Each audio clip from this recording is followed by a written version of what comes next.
Hello viewers, welcome to linuxhelp.com. Today we're gonna see how to install Spotify, a music streaming app on Linux Mint 18.3 version. Spotify remains one of the most widely used music streaming services, but with the rising of the likes of Apple Music and other music streaming apps, Spotify team have constantly been releasing new features like Release Radar and Discover Weekly, including a daily mix.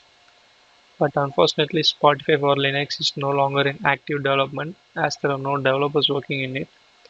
Hence, future updates and bug fixes would no longer be provided and supported. So let's proceed with the installation. And we are going to install it with a Debian package through the repository. First, we have to import a key for it. In order to do that, run the following command. You can use this following command to add the key. Now the keys are imported. The next step will be adding it to the source list. You can make use of this following command to add it to the source list of the Linux Mint repository.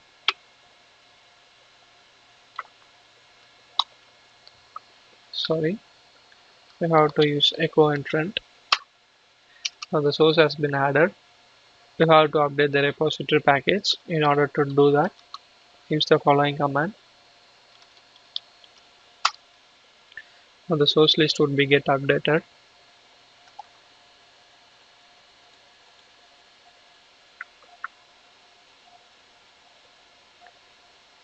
Now it is done. So the next step will be installing the Spotify. In order to do that, use the following command apt-get install Spotify client.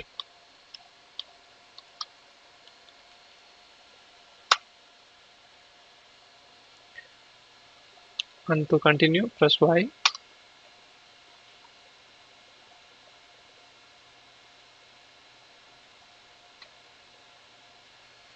Now the installation part is over. In order to open a Spotify, go to the menu and then search for Spotify. Here is the streaming app. So this is the interface. In order to log in, use your Facebook account or the email to sign up. So this is how you download and install Spotify client on Linux Mint 18.3. Hope this tutorial helps you. Thanks for watching. Hey, if you like our channel, please don't forget to subscribe. For more videos, please do visit www.linuxhelp.com and also mail us to support@linuxhelp.com for further queries.